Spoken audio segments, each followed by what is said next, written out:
दोस्तों, किसी भी कॉम्पिटिटिव एग्जाम के लिए या फिर किसी भी एंट्रेंस एग्जाम के लिए लास्ट के कुछ दिनों का जो प्रिपरेशन होता है वो काफी मायने रखता है। मतलब आपका रिजल्ट काफी डिपेंड करता है कि आपने लास्ट कुछ दिनों में किस तरह के प्रिपरेशन किए हैं लास्ट 20-30 डेज में। ठीक है, चाहे पहले आपने कितना भी मेहनत किया हो। तो आज मैं कुछ आपको टिप्स बता रहा हूं जो आपको फॉलो करना है, जिससे क्या होगा कि आपका बहुत अच्छा रिजल्ट आने का चांस बढ़ जाएगा। ठीक है, तो चलिए इस वीडियो को स्टार्ट करने से पहले जस्ट मैं आपसे रिक्वेस्ट करता हूं कि अगर अभी तक आपने मेरे चैनल को सब्सक्राइब नहीं कर रखा तो सब्सक्राइब कर लें और बगल में जो बेल है जरूर क्लिक करें, जिससे मेरे जितने भी नए वीडियोस हैं उनके नोटिफिकेशन आपको मिलता रहे। तो चलिए स्टार्ट करते हैं।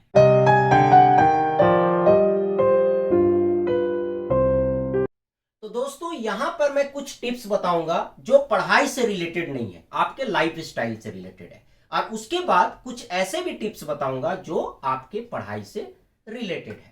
तो चलिए सबसे पहले तो उन पॉइंट्स पे आते हैं जो आपके पढ़ाई से रिलेटेड नहीं है बल्कि आपके लाइफ स्टाइल से रिलेटेड है। तो क्या है? तो सबसे पहले तो आप पॉजिटिव सोच रखें। ठीक है, आप एग्जाम से ना डरें। आप मान के चलें कि आपका रिजल्ट अच्छा होने वाला है, आपका अच्छा रैंक आने वाला है, ये आप मान के चले। कहीं पर भी आप जो है नेगेटिव सोच ना रखें। Always think positive. आपको हमेशा पॉजिटिव सोचना है। आपको सोचना है कि मेरी तैयारी बहुत अच्छी है। ठीक है, मैंने जो पढ़ा है अगर वो एग्जाम में आएगा तो मैं लिख दूंगा। ठीक है, या मैं सॉल्व कर दूंगा। ये सोच आपके दिमाग में होना चाहिए। उसके बाद क्या है कि कई बार मैंने देखा है कि जब एग्जाम पास आता है तो लोग रात रात भर जगते हैं। मैं आपको बता दूं कि रात को सोना जरूरी है। कम से कम 7 से 8 घंटा जरूर सोएं। आप देखिएगा, आप फील करेंगे कि जब आप रात को नींद अच्छा लेते हैं तो दिन में आपको हर काम में मन लगता है। उसी तरह रात को अगर आप अच्छे से सोएंगे तो दिन को आपको पढ़ने में मन लगेगा, आपका जो आउटपुट होगा वो बढ़ जाएगा। ठीक है, मतलब आप बहुत ही इंटरेस्ट से पढ़ेंगे। तो आप जो है रात को आपको नींद पूरा लेना है। ठीक है, तो ये दूसरा टिप्स है। उसके बाद आता है कंसिस्टेंसी। कंसिस्टेंसी का मतलब ये है कि अब आपको डेली पढ़ना है। ठीक है, अगर आप 5 घंटा पढ़ते हैं तो डेली आपको 5 घंटा पढ़ना है। अगर आप 4 घंटा पढ़ते हैं तो डेली आपको 4 घंटा पढ़ना है। और अगर आप 8 घंटा पढ़ते हैं तो डेली आपको 8 घंटा पढ़ना है। क्योंकि अलग अलग स्टूडेंट के अलग अलग जो है तरीके होते हैं। ठीक है, कोई रोज 4 घंटा पढ़ के भी एग्जामिनेशन क्रैक कर देता है, कोई रोज 8 घंटा भी पढ़ता है, कोई रोज 12 घंटा भी पढ़ता है। ऐसे भी बच्चे हैं जो रोज 16-16 घंटे भी पढ़ते हैं। ठीक है, तो यहां पर आपको अब कंसिस्टेंसी रखना है। अब ये देखना है कि आपको कितने घंटे पढ़ने हैं। ठीक है, मतलब आपको कितने घंटे पढ़ने की आदत है। ठीक है, कंसिस्टेंसी इसलिए क्योंकि अब आपके एग्जाम में केवल 20 से 30 दिन बचे हैं।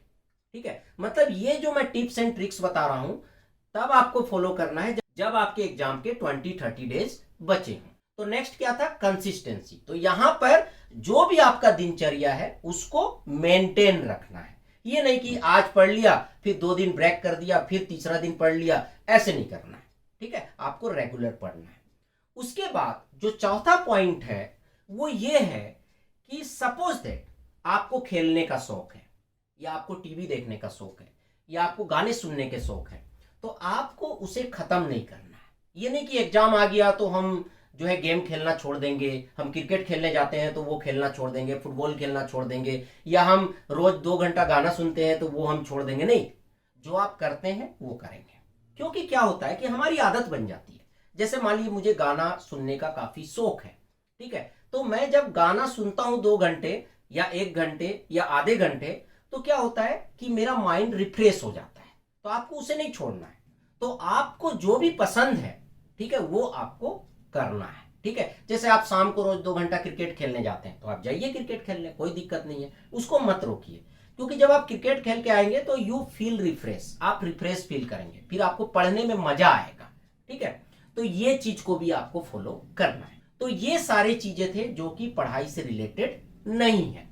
अब उसके बाद कुछ मैं टिप्स दे रहा हूं जो पढ़ाई से रिलेटेड है, बट यहां पर जो मैं वीडियो बनाया हूं हालांकि ये सभी कंपटीशन एग्जाम पे एप्लीकेबल है, बट ये मैंने स्पेशली निमसेट वाले स्टूडेंट्स के लिए बनाया हूं।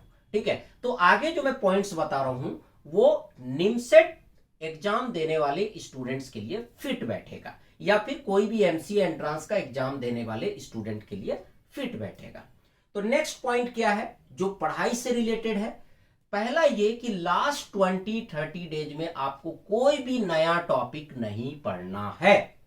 सपोज दैट, वैसे तो कोई टॉपिक छोड़ना नहीं चाहिए, पर सपोज दैट आपने एक टॉपिक को छोड़ दिया है, अब आप लास्ट में मन बना रहे हो कि चलो मैं इस टॉपिक को भी पढ़ लूं, तो ये काम आपको नहीं करना है। ठीक है, कोई भी नया टॉपिक आपको नहीं पढ़ना है, जितना आपने पढ़ा है उसी को आपको रिवाइज करना है। उसके बाद नेक्स्ट क्या है? प्रीवियस ईयर के पेपर को सॉल्व करना है। लास्ट 5 ईयर, 10 ईयर, 15 ईयर्स के पेपर को सॉल्व करना है, और उसी से रिलेटेड अगर और भी कोई एंट्रांस एग्जाम होते हैं तो उसके भी पेपर सॉल्व करने हैं। जैसे अगर आप एमसीए एंट्रांस की तैयारी कर रहे हैं, अगर आप निमसेट का पेपर देने जा रहे हैं, तो आप निमसेट का भी पेपर सॉल्व कीजिए। साथ में आप जो है अगर सेम टॉपिक जो निमसेट के सिलेबस में है और भी एमसीए एंट्रांस में आते हैं तो उनके प्रॉब्लम को भी आप सॉल्व कीजिए। इससे क्या होगा कि आपका कॉन्फिडेंस बढ़ेगा। ठीक है, तो आपको प्रीवियस ईयर के पेपर सॉल्व करने हैं और ज्यादा से ज्यादा आपको प्रैक्टिस करना है। उसके बाद आपको फॉर्मूला को रिवीजन करना है। ठीक है, फॉर्मूला को आपको रिवाइज करते रहना है। कई बार ऐसे होते हैं कि कुछ फॉर्मूला हमें रट जाता है, ठीक है, पर कुछ ऐसे फॉर्मूला होते हैं जहां पर हमेशा कुछ ना कुछ कंफ्यूजन होता है, तो उसको आपको बार बार देखना है। उसके बाद ट्रिक्स को रिवीजन करना है। जैसे कुछ ऐसे मैथमेटिक्स के टॉपिक हैं जिसको आपने ट्रिक्स से सॉल्व करना सीखा है, ठीक है, उसको कम समय में सॉल्व करना सीखा है, तो वो जो ट्रिक्स आपने सीखा है या आपके टीचर ने जो ट्रिक्स सिखाया है उसको रिवीजन करें बार बार। उसको आपको क्या करना है? बार बार रिवीजन करना है। तो ये जो मैंने आपको टिप्स दिया, अगर इन चीजों को अगर आप फॉलो करेंगे लास्ट के कुछ दिनों में जब आपका एंट्रांस एग्जाम होने वाला है, ठीक है, तो आपका जो रिजल्ट है वो काफी अच्छा होगा और आपको काफी अच्छा रैंक आएगा। ठीक है, तो ये जो मेरा सोच था या जो मेरी थिंकिंग थी, जो मेरा एक्सपीरियंस है, उसके बेसिस में मैंने आपको बता दिया। आगे क्या है कि अगर आपको अपना स्ट्रेटेजी अच्छा लगता है तो उसको भी आप फॉलो कर सकते हैं। मैं ये नहीं बोलूंगा कि आप मेरा ही स्ट्रेटेजी को फॉलो करें, ठीक है, क्योंकि कई स्टूडेंट के यूनिक स्ट्रेटेजी भी होते हैं, तो उसको भी आप फॉलो कर सकते हैं। तो चलिए फ्रेंड, आई होप कि आपको वीडियो पसंद आया होगा। अच्छा लगा तो लाइक करें, शेयर करें, कमेंट करें, और अगर अभी तक आपने मेरे चैनल को सब्सक्राइब नहीं कर रखा तो सब्सक्राइब कर लिया, बगल में जो बेल से जरूर क्लिक करें, जिससे मेरे जितने भी वीडियोस हैं उनके नोटिफिकेशन आपको मिलता है। Thank you and good bye.